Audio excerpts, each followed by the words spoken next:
Hello and welcome to Morningstar Journal News. I'm Caleb Havanka, and today we are going to cover the top 5 news articles of the week. Number 5. CDC revises data for pediatric deaths caused by COVID-19. Data representing the number of pediatric deaths from COVID-19 was revised by the CDC on March 15, 2022.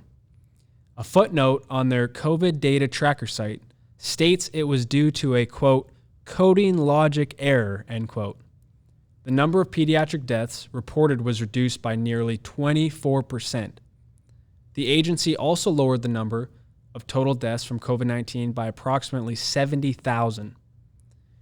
This is really no surprise to those who have been studying and looking at alternative news regarding COVID deaths. I mean, this is not new. The CDC has always been hiding and revising and back and forth on, the whole masks, whether they work or not. Like, they've just been sus throughout this whole pandemic. So this is good that they're finally admitting some of this. Number 4.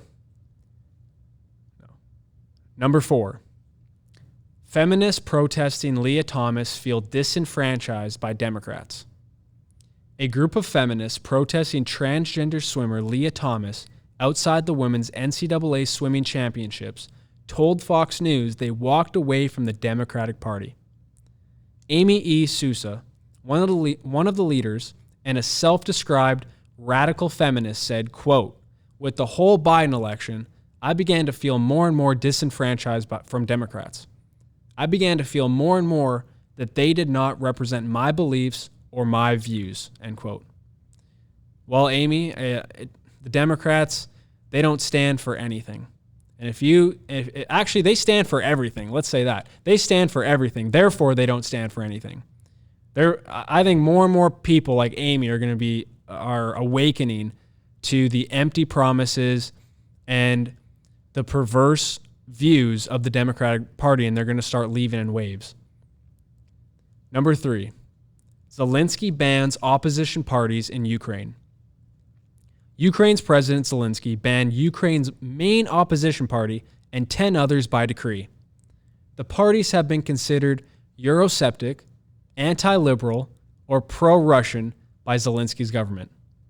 The current government previously put pro-Russian Platform for Life party leader Viktor Medvedchuk under house arrest in May 2021 over accusations that he committed high treason. It's a little ironic how Zielinski and Ukraine are praised by the mainstream media and Western leaders for being so democratic, so free, yet they're locking up their opposition parties. That, to me, is the exact opposite of freedom and democracy. Number 2, and this is my favorite one, Oklahoma's House passes bill that bans nearly all abortions. Oklahoma's House of Representatives passed a bill that would surpass the recently enacted Texas law as the strictest abortion law in the country, banning nearly all abortions after the point of conception instead of at the detection of a fetal heartbeat. The legislation includes an exception if the mother's life is at risk and for women who seek an abortion due to rape or incest, so long as the crime has been reported to law enforcement. So this is amazing news. This is great news. And those exceptions, again, are like less than 1%. So I am all for this bill. This is amazing. And I think this is just, this is the arrow tip that Janet Porter always talks about that's going to pierce the heart of Roe v. Wade. The heartbeat bills are amazing, and I'm all for that. But this is a conception bill right here, which is the logical outworking of a heartbeat bill. And more states, I believe, are going to pick up this Oklahoma-style bill. So I hope it passes in the Senate, and then the governor signs off, and then it becomes law, and then Roe v. Wade is next. And number 1, Supreme Court nominee cannot define a woman. Biden's Supreme Court nominee, Ketanji Brown Jackson, could not define what a woman is during her confirmation hearing. Jackson answered the challenge of defining a woman by saying, quote, "No, I can't," end quote. And later added, quote, "Not in this context. I'm not a biologist," end quote. Ellie Bremer, a pentathlete who competed at the 2008 Beijing Olympics, said, quote, "If Judge Ketanji Brown Jackson is confirmed, I have no confidence in her ability to protect women. After all, how can you protect something that you cannot define?" End quote. Ellie Bremer is exactly right. If Judge Jackson cannot judge basic biology or define basic biology, how can she define or judge basic law, or any law for that matter?